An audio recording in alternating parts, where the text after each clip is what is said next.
Okay guys, this is my kit. I'm trying the 8 in here. You can see using this tapper I've worked my way in there using a bit of oil, and you can see there is a thread in there now, at least, which wasn't before.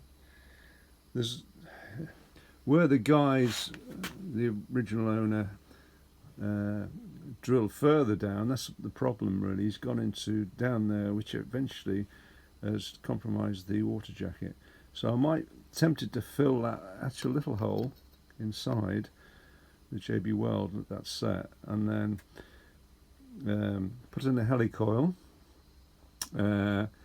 and use Permatex on the stud and see if that holds.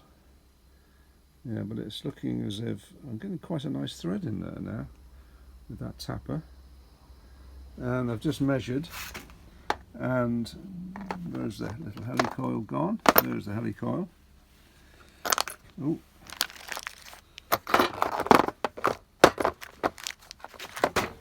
Falling into the kit, of course.